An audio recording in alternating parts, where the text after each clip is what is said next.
வணக்கம் மக்களே, இது நம்ம ரேண்டம்பர்ஸ். இன்னைக்கு நம்ம முரிம் லாகின் மான்வாவோட ஃபர்ஸ்ட் எபிசோட் தான் பார்க்க போறோம். சோ இதுதான் வந்துட்டு நம்ம ரிட்டர்ன் ஆஃப் மவுண்ட் வாசெக்ட முடிச்சுட்டு அடுத்து ஆரம்பிக்க போற புது மான்வா. சோ இந்த மான்வாவோட ஃபர்ஸ்ட் எபிசோட் இது. நீங்க ரிட்டர்ன் ஆஃப் மவுண்ட் வாசெக்டுக்கு எந்த அளவுக்கு சப்போர்ட் கொடுத்தீங்களோ அதே அளவுக்கு சப்போர்ட் இதுக்கும் கொடுப்பீங்கன்னு நான் நம்புறேன். சோ வாங்க இந்த ஒரு மான்வாக்குள்ள போவோம். சோ இப்ப ஆரம்பிச்ச உடனே நம்ம ஹீரோவை தான் காட்டுறாங்க. நம்ம ஹீரோ அப்படியே பொறுமையா அவன் ஏதோ ஒரு கேப்சூல் மாதிரி ஒன்ன அப்படியே வீட்டுக்கு தூக்கி வந்துகிட்டு இருக்கான். எப்படியாவது நான் போய் சேர்ந்துரு வேண்டாம் அப்படின்னு. இன்னும் 4 மாடிதான் மட்டும் ஏறிட்டேன், சீக்கிரமா வீட்டுக்கு கொண்டு போயிடலாம் அப்படின்னு சொல்லிட்டு ஒரு வழியா அவனோட வீட்டுக்கு கொண்டு போய் வைக்கிறான். இது ஒரு கேமிங் கேப்சூல் மாதிரி, அதாவது கன்சோல் மாதிரி இருக்கும்ல. சோ அதுலயே இது கேப்சூல். சோ இந்த மாதிரி ஒன்ன போயிட்டு அவன் ஃப்ரெண்டு கிட்ட காட்டுறான். அவன் ஃப்ரெண்ட் இதை பார்த்துட்டு இது குப்பை, தூக்கி போட்டு அப்படின்றவா. என்னது குப்பையா? டேய், கஷ்டப்பட்டு 4 மாடி தூக்கிட்டு வந்திருக்கேன்டா, தயவு செஞ்சு நல்லா கண்ணை கழுவிட்டு பார்த்து சொல்லுடா, இது உண்மையிலே குப்பையா அப்படின்னு சொல்லிட்டு கேட்பான். நம்ம ஹீரோவோட பேரு ஜின் டேக்யூங். நம்ம ஹீரோவை ஜின்னு கூப்பிடுவோம், அதான் நமக்கு சிம்பிளா இருக்கும். சோ நம்ம ஹீரோ கூட இருக்கிற அந்த ஃப்ரெண்டோட பேரு ஜின்ஹோ.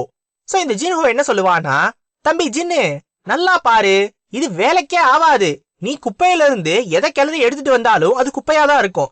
நீ கண்டிப்பா சொல்றேன், இதெல்லாம் அந்த வேலைக்கு போகவே போகாது. சொல்லப்போனா இதை யாரும் வாங்கிக்க கூட மாட்டாங்கன்னு சொல்லிடுவான். இருந்தாலும் நம்ம ஹீரோ கஷ்டப்பட்டு இதை தூக்கிட்டு வந்திருக்கோமே, அட்லீஸ்ட் கொஞ்சம் காசுக்காவது போனா ஏதோ 4 பைசா தேருமேன்னு தான் தூக்கிட்டு வந்தான். நம்ம ஹீரோ கவலைப்படுறத பார்த்த உடனே அது பக்கத்துல இருக்கிற ஃப்ரெண்டு வந்து சொல்லுவான், தம்பி விட்டு, அதுக்கெல்லாம் ஒரு மொகராசி வேணும் அப்படின்னு சொல்லுவாங்க. அப்படின்னு சொன்ன உடனே நம்ம ஹீரோவுக்கு கோவம் வரும். என்ன சொன்ன நீ அப்படின்னு சொல்லிட்டு பக்கத்துல அடிக்கிறதுக்காக வருவானா. இங்க பாரு, வைலன்ஸ், நோ வைலன்ஸ், இந்த மாதிரிலாம் பண்ணக்கூடாது. நீ வந்து ஒரு அவேக்கண்டு நார்மல் ஆளை அடிக்கிறது சட்டப்படி குற்றம், போலீஸ் கம்ப்ளைண்ட் பண்ணிடுவேன், பேசாம இரு அப்படின்னு சொல்லிட்டு பயந்துகிட்டு இருப்பான். நீ தானே சொல்லுவ நான் ஒரு எஃப்ராங்க் ஹண்டர்னு. எஃப்ராங்க் ஹண்டர் அவேக்கண்டா இருந்தா என்ன இல்லனா என்ன, நீ தான் மதிக்கவே மாட்டியே அப்படின்னு நம்ம ஜின் கேட்கும் போது, அப்படியா நான் சொன்னேனா, குடிச்சிருப்பேன்னு நினைக்கிறேன், இப்ப நான் தெளிவா சொல்றேன், அதனால கொஞ்சம் பொறுமையா இரு, முதல்ல நம்ம பொறுமையா எல்லாத்தையும் பேசி தீர்த்துக்கலாம். இங்க பாரு, என்ன இருந்தாலும் சரி, இப்ப நீ போயிட்டு நாளைக்கு வேலைக்கு போகணும்ல, அந்த கில்டுல இருந்து உன்னை துரத்தி விட்டுற மாட்டாங்களா நீ இந்த மாதிரிலாம் ஒரு நார்மல் ஆளை போட்டு அடிச்சீனா அப்படின்னு சொல்லிட்டு நம்ம ஜின்ஹோ கேட்பா. இப்ப நம்ம ஹீரோ சொல்லுவான், ஆக்சுவலா நம்ம ஹீரோவை ஏற்கனவே துரத்தி விட்டுட்டாங்க. நம்ம ஹீரோ யாருன்னு பாத்தீங்கன்னா இவன் ஒரு எஃப்ராங்க் ஹண்டர். அவங்க அப்பா வந்துட்டு ஒரு ஹண்டரா இருந்த காரணத்தினால நம்ம ஹீரோவும் ஹண்டரா மாறணும் அப்படின்னு சொல்லி நினைச்சிருக்கான். அவங்க அப்பா இறந்து போயிட்டாரு. நம்ம ஹீரோவுக்கு எந்த விதமான டேலண்ட்டும் கிடையாது. இருந்தாலும் கிடைக்கிற வேலையை செஞ்சுக்கிட்டு அதுல கிடைக்கிற காசை வச்சு அவனோட குடும்பத்தை அவனோட வாழ்க்கையை ஓட்டிக்கிட்டு இருக்கான். இப்படி ஒரு 7 வருஷமா இதையே பண்ணிக்கிட்டு இருக்கான். கிட்டத்தட்ட 7 வருஷமா இவன் எஃப்ராங்க் ஹண்டரா தான் இருக்கான். ரொம்ப ரொம்ப சோகமான ஒரு நிலைமை தான். இப்ப இதை கேட்டுட்டு அந்த ஜிங்கோ இருக்கான்ல, அவனுக்கு வந்து ஒரு மாதிரி கவலையா இருக்கும். கவலைப்படுறதானே, அப்ப எனக்கு ஒரே ஒரு பார்ட்டி கூட, இந்த மாதிரி புண்பட்ட நினைச்சலாம் ஆத்த வேணாமா அப்படின்னு கேட்பான். ஆத்துறது ஊத்துறதெல்லாம் அப்படி இருக்கட்டும், இருந்தாலும் நீ அப்பப்ப என்கிட்ட இந்த மாதிரி கேட்டுக்கிட்டே இருக்கியே, நீ என்னடா நான் உன் பாக்கெட்ல இருந்து ஒரு பைசா எடுக்கிற மாதிரி தரலையேனோனே, அதெல்லாம் இருந்தாதான்ப்பா எனக்கு எடுக்க முடியும் அப்படின்னு சொல்லிட்டு இவனுங்க 2 பேரும் அவனுங்க பாட்டுக்கு வாங்கி குடிச்சுக்கிட்டு இருப்பானுங்க. இப்ப நம்மளுக்கு பேசிக்கா இந்த உலகத்துல என்ன நடந்துச்சு அப்படின்றத சொல்ல வராங்க. அதாவது மான்வாவோட நம்ம ஹீரோ வாழ்றான்ல அந்த உலகத்துல என்ன நடந்துச்சுன்றது. நம்ம ஹீரோ வாழ்ற அந்த உலகத்துல 2015ல ஒரு பெரிய கேட் உருவாயிருக்கு நியூ இயர் அன்னைக்கு. சோ இப்படி உருவான கேட்ல இருந்து வேற ஒரு உலகம் கனெக்ட் ஆயிருக்கு. அந்த உலகத்துல இருந்து எக்கச்சக்க மான்ஸ்டர்ஸ் இவங்களோட உலகத்துக்கு வந்திருக்கு. வந்த மான்ஸ்டர்ஸ் எல்லாம் ரொம்ப ரொம்ப கொடூரமான மான்ஸ்டர்ஸ். இந்த மான்ஸ்டர்ஸ் எல்லாம் மக்களை கொல்ல ஆரம்பிச்சு மக்களை அப்படியே சித்திரவதை பண்ண ஆரம்பிச்சிருச்சுங்க. இப்ப இந்த மான்ஸ்டர்ஸை தடுக்கணும்ன்றதுக்காக அப்ப ஸ்ட்ராங்கா இருந்த ஹியூமன்ஸ், அதாவது இந்த கேட் எல்லாம் உருவாச்சுல, இதனால ஒரு சில ஹியூமன்ஸ்க்கு வந்து பவர் கிடைக்க ஆரம்பிச்சிருச்சு. சோ இந்த மாதிரி அப்ப ஸ்ட்ராங்கா மாறின எல்லா ஹியூமன்ஸும் ஒன்னா சேர்ந்து இந்த மான்ஸ்டர்ஸோட சண்டை போட்டாங்க. இதுதான் கிரேட் வார் அப்படின்னு சொல்லுவாங்க. சோ இந்த கிரேட் வாருக்கு எப்ப முடிவு வந்துச்சுன்னா, ஆஸ்மோடியஸ் அப்படின்னு சொல்லப்படுற ஒரு டீமன் கிங்க தோக்கடிச்சதுக்கு அப்புறம் தான் இந்த மொத்த வாரையும் முடிச்சு ஒரு வழியா அமைதியை திரும்பி கொண்டு வந்திருக்காங்க. என்னதான் அமைதியை கொண்டு வந்தாலும் இந்த கேட் எல்லாம் அப்படியே தான் இருந்திருக்கு. இந்த கேட்ல இருந்து மான்ஸ்டர்ஸ் வெளில வரல. அதுக்கு பதிலா இந்த மாதிரி ஸ்ட்ராங்கா மாறினாங்கல்ல, இவங்க எல்லாரையும் ஹண்டர்ஸ்னு சொல்லுவாங்க.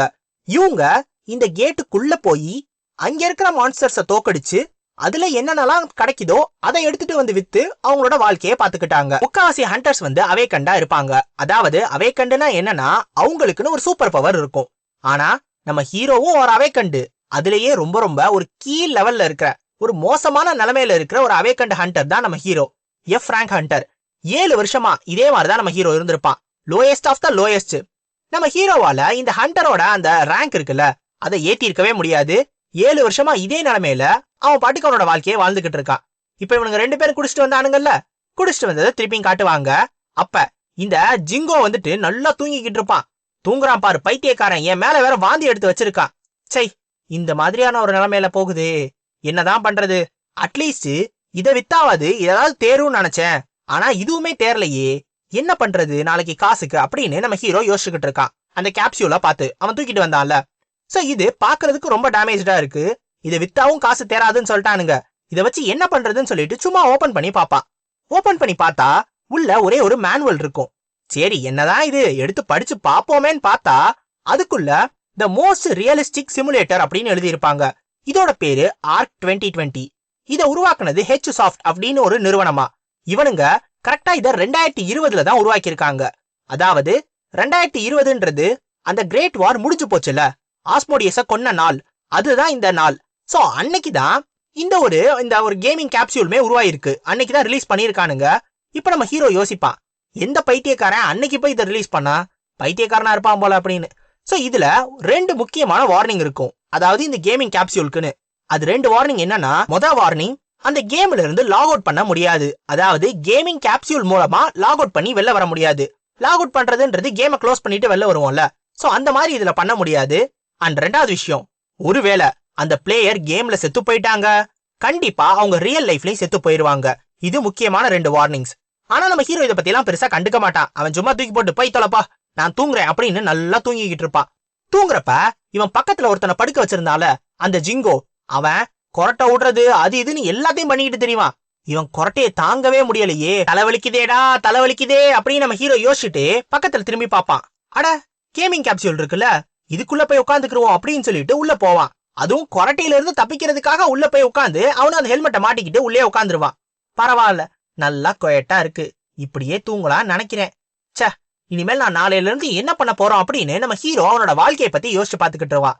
ஏன்னா இப்ப அவனை கில்டுல இருந்து துரத்தி விட்டுட்டாங்க.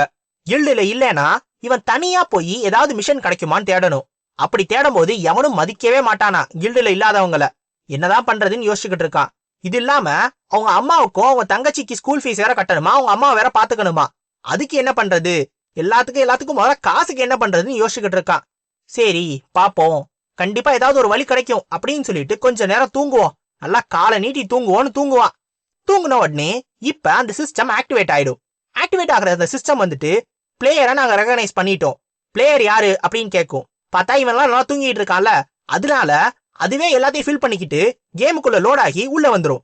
இவ்வளவுதான், நாங்க உங்களுக்காக இந்த கேமுக்காக வாழ்த்துறோம் அப்படின்னு சொல்லிட்டு உள்ள கூட்டிட்டு வந்துரும். நம்ம ஹீரோ அப்படியே பொறுமையா கண்ணை முழிப்பானா, அப்படியே ஜில்லுன்னு காத்து வரும். எவன்டா அவன் கதவை திறந்து போட்டது, ஜில்லுன்னு காத்தடிக்குது பாருங்கடா, ஜன்னலை சாத்தாவே இருக்கானுங்களே, இந்த ஜிங்கோவா தான் இருப்பான்.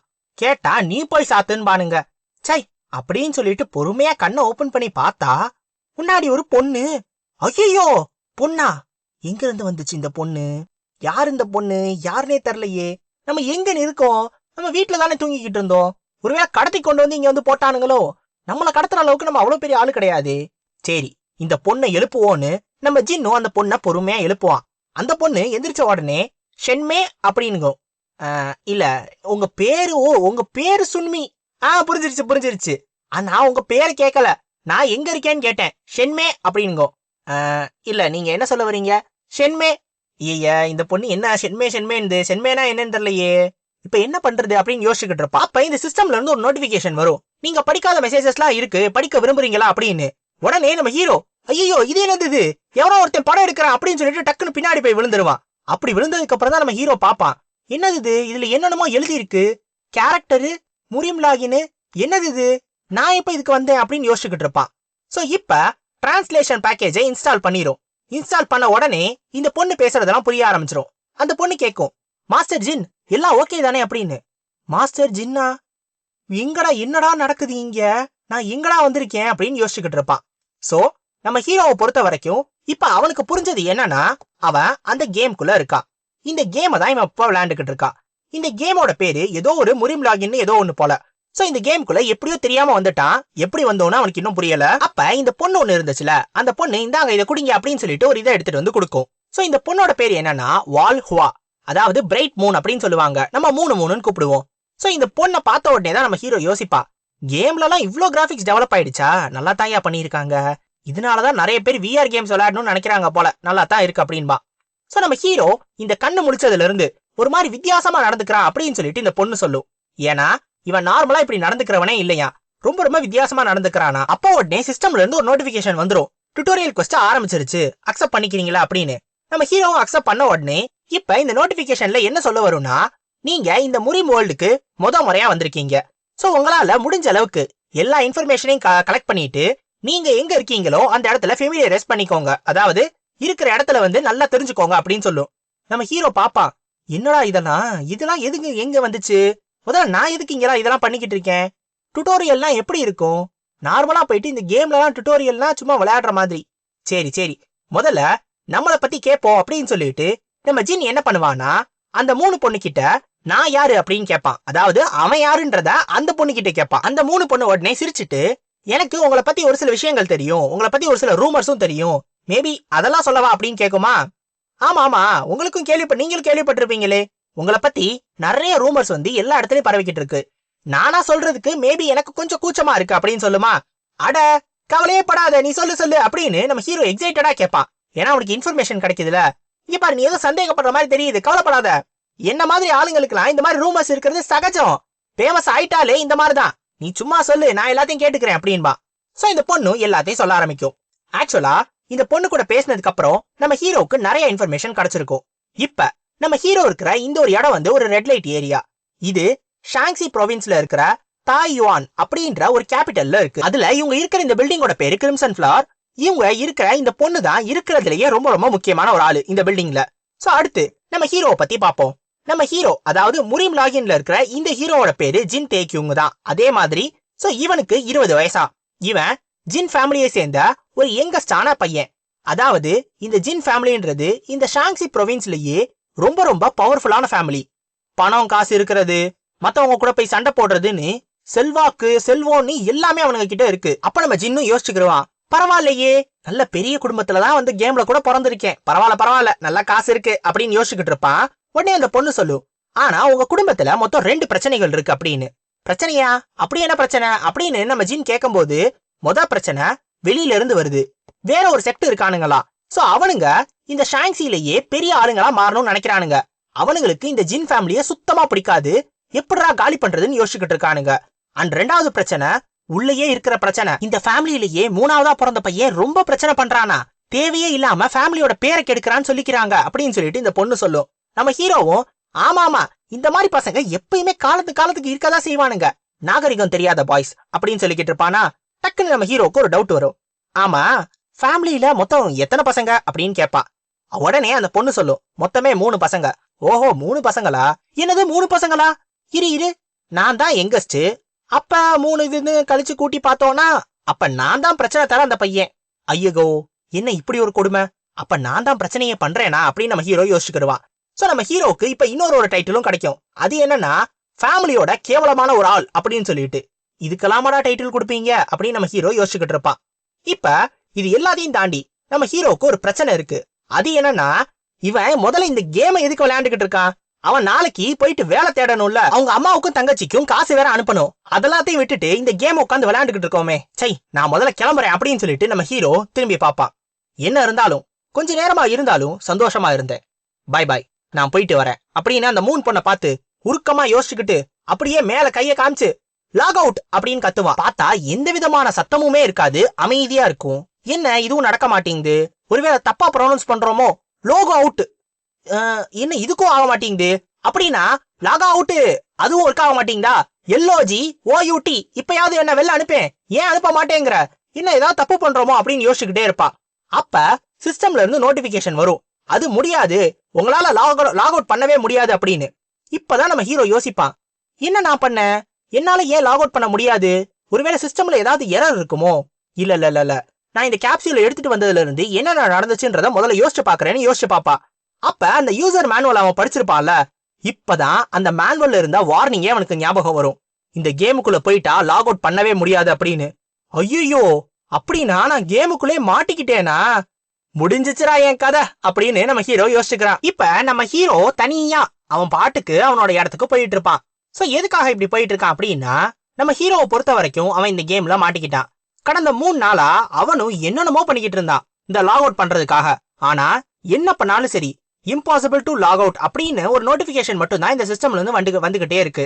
சோ கிட்டத்தட்ட இப்ப அவன் வந்து கரண்ட்ல ஒரு விஆர் கேம் விளையாண்டுகிட்டு இருக்கான். அப்படிதான் கதை அவனை பொறுத்த வரைக்கும். சோ இந்த விஆர் கேம்ல ஒருவேளை அவன் செத்து போயிட்டானா நிஜத்திலேயே செத்து போயிருவான். அதே மாதிரி இதுல இருந்து அவனால லாக் அவுட் பண்ணவே முடியாது. இதுதான் இந்த கேமோட நிலைமை. அவன் என்ன ட்ரை பண்ணானா, இந்த கேம்ல 3 நாள் இப்படியே வெயிட் பண்ணுவோம், யாராவது வெளி உலகத்துல இருப்பாங்கல்ல, அவங்க யாராவது நமக்கு ஹெல்ப் பண்ணுவாங்க அப்படின்னு சொல்லி நினைச்சான். பார்த்தா எதுவுமே நடக்கவே இல்ல. அந்த ஒரு காரணத்தினாலதான் தன்னை காப்பாத்துறதுக்கு யாரும் வரமாட்டாங்க. ஆனா தானே ஏதாவது பண்ணலாம் அப்படின்னு சொல்லிட்டு யோசிச்சுக்கிட்டு இருப்பான். இந்த யூசர் மேனுவல்ல என்ன போட்டிருப்பானுங்கன்னா, லாக் அவுட் பண்ண முடியாது, ஆனா நீங்களா லாக் அவுட் பண்ண முடியாது, அவ்வளவுதான். அதாவது நம்மளா லாக் அவுட்னு சொல்லுவோம்ல, அந்த மாதிரி உங்களால லாக் அவுட் பண்ண முடியாது. அப்ப ஏதாவது கண்டிஷன்ஸ் இல்ல ஏதாவது குவெஸ்ட கம்ப்ளீட் பண்ணோம்னா இந்த லாக் அவுட் ஆப்ஷன் வரதுக்கு நிறைய வாய்ப்பு இருக்கு அப்படின்னு சொல்லி தான் நம்ம ஹீரோ யோசிப்பான். சோ அந்த காரணத்தினால எப்படியாவது எக்கச்சக்க குவெஸ்ட கம்ப்ளீட் பண்ணி லாக் அவுட் பண்ணிட்டு வெளில போயிடலாம் அப்படின்னு சொல்லிட்டு தான் இப்போதைக்கு அவனுக்கு யோசனை இருக்கு. ஆனா இந்த மாதிரி அவன் நிறைய குவெஸ்ட் பண்ணணும், அதுவும் எந்த பிரச்சனையிலையும் மாட்டிக்காம, யாரும் தன்னை துன்புறுத்தாம ரொம்ப ரொம்ப சேஃபா எல்லா குவெஸ்டையும் பண்ணி முடிக்கணும். அப்படின்னா அதுக்கு எந்த இடம் இருக்கு? ஒரே ஒரு இடம் மட்டும் தான் நம்ம ஹீரோவுக்கு தெரியும், அது அந்த ஜின் ஃபேமிலி. சோ அந்த ஜின் ஃபேமிலிக்கு மட்டும் போயிட்டு எக்கச்சக்க குவெஸ்ட கம்ப்ளீட் பண்ணிட்டோம்னா எப்படியாவது திரும்பி அவுட் சைடு வேர்ல்டுக்கு போயிடலாம் அப்படின்னு சொல்லிட்டு தான் நம்ம ஹீரோ இப்போதைக்கு யோசிக்கிறான். யோசிச்சுட்டு என்னால இது முடியும்டா அப்படின்னு ஒரு நம்பிக்கையும் ஏத்திக்கிறான். இப்ப போயிட்டு இருக்கும் போது ஃபர்ஸ்ட் இந்த குவெஸ்ட் எல்லாம் என்னன்றத தெரிஞ்சுக்கிடுவான். இப்ப ரெண்டாவது டுட்டோரியல் குவெஸ்ட் வரும். ஏற்கனவே முதல் டுட்டோரியல் குவெஸ்ட் என்னன்னா, சுத்தி இருக்கிறவங்களை பத்தி தெரிஞ்சுக்கோங்க அப்படின்னு சொல்லி சொன்னுச்சு. இப்ப ரெண்டாவது டுட்டோரியல் குவெஸ்ட் என்னன்னா, உங்ககிட்ட இருக்கிற அந்த ஸ்டேட்டஸ் பாயிண்ட் எல்லாத்தையும் அந்தந்த இதுக்கு வந்து அசைன் பண்ணுங்கன்னு சொல்லும். ஸ்ட்ரென்த்தா இருக்கலாம், இல்ல ஸ்டாமினாவா இருக்கலாம், இந்த மாதிரி அசைன் பண்றது. அப்புறம் ரெண்டாவது குவெஸ்ட் உங்களோட எபிலிட்டி பாயிண்ட்ஸை வந்து ஸ்கில்ல போயிட்டு அதை அசைன் பண்ணுங்க. மூணாவது என்னன்னா, ஏதாவது ஒரு இன்வென்ட்ரியில இருந்து ஒரு ஐட்டம் எடுத்து எக்யூப் பண்ணிக்கோங்க. இது 3 தான். இது ரொம்ப சிம்பிளான குவெஸ்ட் தான். சோ இதை போய் ட்ரை பண்ணுவான். ஃபர்ஸ்ட் உள்ள போனோடனே அவனோட ஸ்ட்ரென்த், எஜிலிட்டி, சாமு, ஸ்டாமினா, இன்டெலிஜென்ஸ், கீ இது எல்லாத்தையும் பார்ப்பான். அவன் கிட்ட அவைலபிள் பாயிண்ட்ஸ் வந்து ஒரு 100 இருக்கும். இது எல்லாத்தையும் போடணும். ஆனா நம்ம ஹீரோ வந்துட்டு வெறும் லெவல் 10ல தான் இருப்பான். அப்பதான் யோசிப்பான், என்னது வெறும் 10வது லெவல் தானா? ஏண்டா நான் எவ்வளவு பெரிய ஃபேமிலியோட பையன், ஆனாலும் வெறும் லெவல் 10ல தான் இருக்கேனா? இது எப்படி பாசிபிள்? அவு அப்படின்னு சொல்லி யோசிச்சுக்கிட்டு இருப்பான். அப்பதான் அந்த அவுக்கான காரணம் என்னன்றது நம்ம ஹீரோக்கு தெரியும். என்னதான் நம்ம ஹீரோ பெரிய ஃபேமிலியோட பையனா இருந்தாலும் அந்த ஃபேமிலியிலேயே கேவலமான ஒரு ஆளு நம்ம ஹீரோ தான். So minus is equal to minus is equal to 0 அப்படிதான் கணக்கு தப்பா வரும். ஆனாலும் நம்ம ஹீரோன்றதுனால அது தப்பு கணக்கா தான் இருக்கு. இப்ப நம்ம ஹீரோ என்ன பண்ணுவானா, முதல்ல இருக்கிற பாயிண்ட்ஸை எடுத்து ஸ்ட்ரென்த் கிட்டையும் ஸ்டாமினா கிட்டையும் போடலாம்னு நினைப்பான். ஆனா கவனமா போடணும். அதனால ஏன் கீக்கு போடக்கூடாதுன்னு யோசிப்பான். ஏன்னா இந்த மார்ஷியல் ஆர்ட்ஸை பொறுத்த வரைக்கும் கீ தான் ரொம்ப ரொம்ப முக்கியம். சோ கீயை ட்ரெயின் பண்ணலாம் நினைப்பான். ஆனா அது என்ன சொல்லிடும்னா, அந்த சிஸ்டம் உங்களால கீயை வந்துட்டு இந்த மாதிரி பாயிண்ட்ஸ் வச்சு ஏத்தவே முடியாது. நீங்களாவே ட்ரைனிங் எடுக்கணும், இல்ல ஏதாவது எலிக்ஷரோ இல்ல பில்லோ சாப்பிடணும், இல்ல ஏதாவது ஸ்பெஷல் ஐட்டம் யூஸ் பண்ணணும். அப்படி இல்லாட்டி உன்னால இன்டர்னல் எனர்ஜியை யூஸ் பண்ண முடியாதா போடாடே அப்படின்னு சொல்லிட்டு இந்த சிஸ்டம் அவனை திட்டி அனுப்பிச்சிரும். சே அப்புறம் எதுக்கு பக்கி நீ கீயை கொண்டு வந்து இதுல வச்சிருக்க அப்படின்னு நம்ம ஹீரோ கேட்டுக்கிட்டு இருப்பான். சரி, அப்ப இப்போதைக்கு நமக்கு முக்கியமானது எது? சர்வைவ் ஆகணும். சர்வைவ் ஆகணும்னா அதுக்கு ஸ்ட்ரென்த், ஸ்டாமினா, எஜிலிட்டி இது 3 வேணும். ஸ்ட்ரென்த்ன்றது உங்களுக்கு என்னன்னு தெரியும். ஸ்டாமினான்றது எவ்வளவு நேரம் தாக்கு பிடிக்கிறோன்றது, அதாவது மூச்சு வாங்கி இதெல்லாம் பண்ணாம எவ்வளவு நேரம் வந்து நம்மளால வந்து ஃபுல் பவர்ல இருக்க முடியும்ன்றது. எஜிலிட்டின்றது எவ்வளவு வேகமா மூவ் பண்றோம், எவ்வளவு ஷிஃப்டா இருக்கும் அப்படின்றது. இது 3 ரைஸ் பண்ண உடனே நம்ம ஜின்னோட பாடியை அப்படியே மிதக்க ஆரம்பிக்கும். அப்படியே நம்ம ஜின்னை சுத்தி ஒரு மாதிரி ஒரு ஒளிவட்டம் வரும். அந்த ஒளிவட்டம் வந்துட்டு டக்குன்னு அவனுக்கு ஒரு மாதிரியான வித்தியாசமான ஃபீலிங் வரும். இதே ஃபீலிங்க அவன் 7 வருஷத்துக்கு முன்னாடியும் ஃபீல் பண்ணியிருக்கான். 7 வருஷத்துக்கு முன்னாடி அவன் எப்ப முறையா அவேக்கன் ஆனானோ அப்பையும் இதே மாதிரிதான் ஃபீலிங் வந்துச்சு. ஆனா இந்த இடத்துல இந்த மாதிரி மார்ஷியல் ஆர்ட்ஸ் இருக்கிற ஒரு கேம்ல எதுக்கு இந்த மாதிரியான ஒரு ஃபீலிங் வருது அப்படின்னு நம்ம யோசிச்சுக்கிட்டு இருப்பான். இப்ப சிஸ்டம்ல இருந்து ஒரு நோட்டிபிகேஷன் வரும், நீங்க 3rd ரேட் வாரியர்ல இருந்து 2nd ரேட் வாரியரா மாறிட்டீங்க, கங்க்ராச்சுலேஷன்ஸ் அப்படின்னு. சோ 1 முடிஞ்சு. இப்ப 2வது குவெஸ்டுக்கு போவான். அது என்ன? ஸ்கில் மெனுவை ஓபன் பண்றது. சரி நம்ம ஸ்கில் மெனுவை ஓபன் பண்ணி பாப்போமேன்னு பார்த்தா இந்த ஜின் அப்படின்ற பேருக்கு எந்த சீட் எடுத்து பார்த்தாலுமே எல்லாமே தப்பா இருக்கும். அப்படின்ற மாதிரி எல்லாமே மோசமா தான் இருக்கு. ஸ்கில்ஸ்ல எதுவுமே அவைலபிள் இல்ல. இருக்கிற 1-2 ஸ்டேட் இந்த பிசிக்கல், இன்டர்னல் இது எல்லாமே 10-10ல இருக்கு. மைனஸ்ல இருந்திருந்தா அதுக்கும் வாய்ப்பு இருக்கு. அப்படின்ற மாதிரியான ஒரு நிலைமையில தான் நம்ம ஜின்னு இருக்கான். இதை பார்த்த உடனே வாயை ஒரு மாதிரி வச்சுக்கிட்டு, உண்மையாவா, ஏன் எல்லா இடத்துலயும் எனக்கு இப்படி ஒரு நிலைமை அப்படின்ற மாதிரி அவன் யோசிச்சுக்கிட்டு இருப்பான். சரி பொறுமையா இருப்போம். மார்ஷியல் ஆர்ட்ஸ்ன்றது படிக்கட்டு மாதிரி ஒரு படியா கட்டுவோம். முதல்ல எல்லாத்தையும் டெவலப் பண்ணுவோம் அப்படின்னு யோசிப்பான். இப்ப அவன் கிட்ட இருக்கிற பாயிண்ட 2 இதுல போடலாம். ஒன்னு பிசிக்கல் ஸ்டேட், இன்னொன்னு இன்டர்னல் ஸ்டேட். பிசிக்கல்ன்றது நம்ம உடம்புக்கு வெளில இருக்கிறது, அதாவது மசில் பில்ட் பண்ற மாதிரி. இன்டர்னல்ன்றது நம்ம உடம்புக்கு உள்ள இருக்கிறது, அது மசிலோட அந்த டென்சிட்டி எவ்வளவு இருக்கு அப்படின்ற மாதிரி. சோ நம்ம ஹீரோ ஹண்டர்ஸ்ல இருக்கும்போது அவன் ஒரு ஸ்பியரை யூஸ் பண்றவன். சோ ஸ்பியரை யூஸ் பண்ணாங்கன்னா அப்ப அவங்க வந்துட்டு எக்ஸ்டர்னலா வந்து அவங்க மசிலை யூஸ் பண்ணி தான் சண்டை போட போறாங்க. அந்த ஒரு காரணத்தினால நம்ம ஹீரோ பிசிக்கல் ஸ்டேட்டை இம்ப்ரூவ் பண்றது நல்லதுன்னு யோசிப்பான். இன்டர்னல்ன்றது இந்த மேஜிக்கை யூஸ் பண்ணி சண்டை போடுவாங்கல்ல, அவங்க யூஸ் பண்ற மாதிரி. சோ மேஜிக் அவனுக்கு வராது. பிசிக்கல்ல வந்து 60 பாயிண்டையும் இன்டர்னல்ல 40 பாயிண்டையும் போடுறதுதான் இவனுக்கு நல்லது அவன் நினைப்பான். இதை அக்செப்ட் பண்ணி முடிச்ச உடனே டக்குன்னு நம்ம ஹீரோவோட உடம்பு ஒரு மாதிரி மாற ஆரம்பிக்கும். அதாவது பாடி கான்ஸ்டிடியூஷனை மாத்த ஆரம்பிக்கும் அந்த சிஸ்டமே. இந்த மாதிரி பண்ண ஆரம்பிச்சு அதிகப்படியான வலி ஏற்படும். மொத்தமா எல்லாம் மாறி முடிச்ச உடனே நம்ம ஜின்னோட அந்த ரா ஸ்ட்ரென்த்தே இப்ப அதிகமான மாதிரி அவனுக்கு ஃபீல் ஆகும். உண்மையிலேயே நான் ரொம்ப பவர்ஃபுல்லா இருக்கேன் போல. இந்த ஒரு பிளேஸ் நார்மல் உலகத்தை விட வித்தியாசமானது. இந்த சிஸ்டம் வச்சே நான் இன்னும் ஸ்ட்ராங்கா மாறிடுவேன். அது மட்டும் இல்லாம 7 வருஷம் ஹண்டரா வேலை பார்த்திருக்கேன். எனக்கு இல்லாத எக்ஸ்பீரியன்ஸா நான் இந்த உலகத்துல பெரிய ஆளா மாறி காட்டுறேன் பாரு அப்படின்னு யோசிப்பான். சரி, நான் கண்டிப்பா சர்வைவ் ஆயிட்டு அங்கேயும் போயிருவேன் முடிவு பண்ணுவான். இப்ப 3வது குவெஸ்டுக்கு வருவான். 3வது குவெஸ்ட் என்ன? இன்வென்டரியை ஓபன் பண்ணி அதுல இருக்கிற ஐட்டமை எக்யூப் பண்ணணும். அதுல ஒன்னே ஒண்ணுதான் இருக்கும், ட்ரெடிஷனல் ரோப்னு ஒண்ணு. அதான் அந்த ஐட்டமை எக்யூப் பண்ண உடனே அவ்வளவுதான். இந்த டுட்டோரியல் குவெஸ்ட் 2 முடிச்சதுக்காக நம்ம ஹீரோக்கு ஒரு ரிவார்டும் கிடைக்கும். என்னன்னு பார்த்தா ஒரே ஒரு ஒத்த ஸ்பியர். இத பார்த்த உடனே இதுதானா, இது ஒரு ஸ்பியர், பரவாயில்ல, சரி சும்மா வெறும் கையிலேயே முளம் போடுறதுக்கு இது ஏதோ வித்தியாசமா இருக்கே அப்படின்னு சொல்லி யோசிச்சுக்கிட்டு இருப்பான். அப்ப வெளில இருந்து ஏதோ ஒரு சவுண்ட் கேட்கும். என்னாச்சு அப்படின்னு சொல்லி கேட்கும் போது இந்த கேரேஜை ஒருத்தன் ஓட்டிட்டு போயிட்டு இருந்தாலும் ஒரு கோச்மேன். அவன் ஒரு பிரச்சனை சார் அப்படின்னு சொல்லுவான். பிரச்சனையா? என்ன பிரச்சனை அப்படின்னு சொல்லி நம்ம ஹீரோ கேட்பான். பார்த்தா அங்கே தடி பசங்க நிறைய பேர் வந்து நின்னுப்பாங்க. இப்ப டக்குன்னு நமக்கு வேற ஒரு லொகேஷன் போய் வேற ஒருத்தரை காட்டுறாங்க. இவரோட பேரு ஜாங்சாம். இந்த ஜாங்சாம் ஒரு திருடர். இந்த திருடர் வந்து தன்னோட வாழ்க்கை ஃபுல்லா இந்த மவுண்டெயின்ஸ்லயே கழிச்சிருப்பாரு. இந்த மவுண்டெயின்ஸ்ல போயிட்டு வரவங்கள நல்லா அடிச்சு அவங்க கிட்ட இருந்து நிறைய திருடி அது மூலமா தன்னோட வாழ்க்கையை ஓட்டிட்டு வந்தாரு. இதுக்காகவே இவருக்குன்னு ஒரு குரூப்பும் இருக்கான். 20 வயசுல இருந்து இந்த புனிதமான திருட்டு தொழில பாத்துக்கிட்டு இருக்கிறதா யோசிக்கிறாரு. அவருக்கு அது புனிதமான தொழில்னு அவர் சொல்றாரு.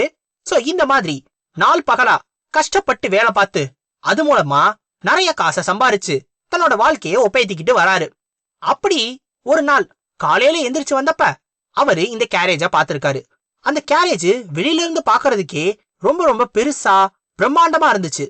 இந்த மாதிரியான ஒரு இடத்துக்கு இவ்வளவு பெரிய கேரேஜ் வருதுன்னா வரவன் பெரிய ஆளாதான் இருப்பான். அப்ப அவன்கிட்ட போய் காசை வாங்கிடலாம் அப்படின்னு சொல்லிட்டு தான் இப்ப இங்க கிளம்பி வந்திருக்காங்க. நம்ம ஹீரோவையும் பாத்துருக்காங்க.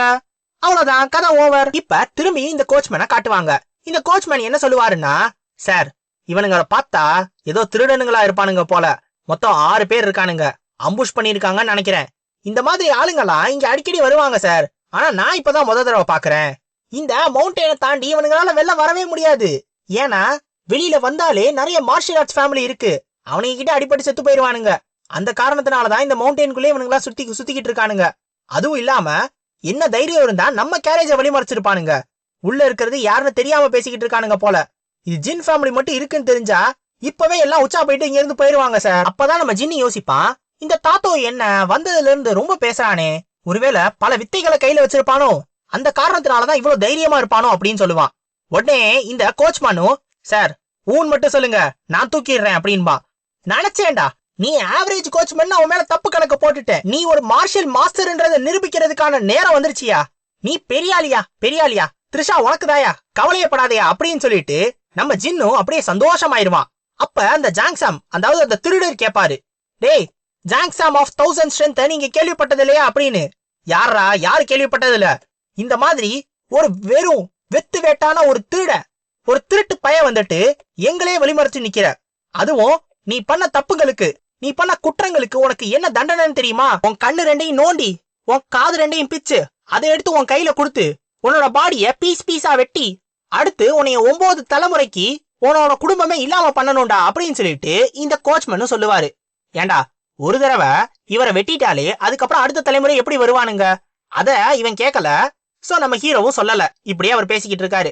உடனே நம்ம ஜாங்சாம் சொல்லுவான், பயமாதான் இருக்கு. நீ என்ன யாரையோ பெரிய ஆளை எடுத்துட்டு போறியா என்ன? யாருன்னு காட்டு, அந்த நோபல் யாருன்னு பாப்போம், அந்த உள்ள உட்காந்துருக்க ஆளு அப்படின்னு கேட்பான். உடனே நம்ம தாத்தோய் பொங்கி எழுந்து, நீ இந்த வார்த்தையை சொன்னதுக்காகவே வருத்தப்பட போறடா, எழுதி வச்சுக்கோ உன்னோட டைரியில அப்படின்பாரு. தெரியுது ஓய், முதல்ல நீங்க உள்ள உட்கார்ந்து இருக்கவரை காட்டுங்க, அப்புறம் வருத்தப்படுறோமா வேற ஏதாவது படுறோமான்னு யோசிச்சுக்கிருவோம். நீ இப்படி பேசுறீல, இருடா வரேன்டா, நான் யாருன்னு காட்டுறேன்டா அப்படின்னு சொல்லிட்டு சொல்லுவாரு. இப்ப நம்ம ஜின் அங்கிருந்து யோசிச்சுக்கிட்டு இருப்பான்.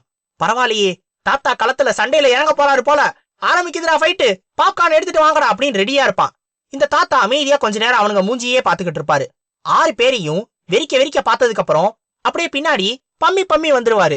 என்னாலு எதுக்கு இந்த ஆளு திரும்பி வரான் அப்படின்னு சொல்லிட்டு நம்ம ஜின்னு யோசிச்சுக்கிட்டு இருக்கும் போது உள்ள பக்கத்துல வந்துட்டு, சார் இப்ப நீங்க வெளில வர்றதுக்கான நேரம் வந்துருச்சு, வெளில வந்து நீங்க யாருன்றத காட்டுங்கன்பா. நீ தானே ஏன் சண்டை போட போற, நான் எதுக்கு அப்படின்னு கேட்கும் போது, சார் அவனுங்க உங்க பவரை பாக்குறதுக்காக சார் வந்திருக்கானுங்க, உங்க பவரை வச்சே அவனுங்க பவர் எல்லாத்தையும் எடுத்துடலாம் சார், நீங்க வெளில வாங்க சார். உங்கள மாதிரி ஒரு ஆளை தடுத்து நிறுத்த நினைச்சதுக்கே நீங்க உங்களோட உண்மையான பவர் என்னன்னு காட்டுங்க, யூ ஆர் த ஜென்டில்மேன் அப்படின்றத அவனுங்களுக்கு காட்டுங்க, அவனுங்களுக்கு ஒரு பாடத்தை புகட்டுங்க சார். நீங்க வாங்க சார், வெளில வாங்க சார். நீங்க யாருன்றது அவனுங்களுக்கு எல்லாம் தெரிய வேணாமா? நீங்க தான் ஹெவன்லி ஜின் பிளேடு. வெறும் 20 வயசுல ஒரு ஜீனியஸா இருந்து, அது மட்டும் இல்லாம இந்த முரீம்லயே ஒரு பீக் அடைஞ்சிருக்கீங்க நீங்க. இந்த மாதிரியான பீக்கு, இந்த மாதிரியான ஒரு சாதனையை யாராலையும் பண்ண முடியுமா? இல்ல யோசிச்சு பார்க்கவாது முடியுமான்னு யோசிச்சு பாருங்க. முடியவே முடியாது. உங்களோட ஸ்டோரிஸ் எல்லாத்தையும் கேட்டு கேட்டு எனக்கே புல்லரிச்சு போச்சு சார். புல்ல வச்சு நிறைய தடவை சொரிஞ்சிருக்கேன், அந்த அளவுக்கு அரிப்பு சார். உங்க புகழை கேட்டு நானே உங்களோட மின் விசிறியா மாறிட்டேன் சார் அப்படின்னு சொல்லுவான். இப்போ நம்ம ஜின்னு யோசிப்பான், ஹெவன்லி ஜின்னு பிளேடுன்றான், ஜீனியஸ்ன்றான், இந்த கிழமை யார பத்தி பேசுறானே தெரியலையே, நீங்க ஏதோ தப்பா புரிஞ்சுக்கிட்டீங்கன்னு நினைக்கிறேன்னு சொல்லும் போது, டேய் நல்லா பாத்துக்கோங்கடா, எங்க ஜின் மாஸ்டர் இப்ப வெளில இறங்க போறாரு, உங்களுக்கு ஜின் ஃபேமிலியோட 2வது பையன் யாருன்னு தெரியாம போச்சுடா, இவரு இந்த ஷாங்ஸி ப்ராவின்ஸ்லயே ஒரு பெரிய மார்ஷியல் மாஸ்டர், இவர் மட்டும் வெளில வந்தாரு, என்ன நடக்குதுன்னு மட்டும் பாடுறா அப்படின்னு சொல்லி பேசிக்கிட்டே இருப்பான்.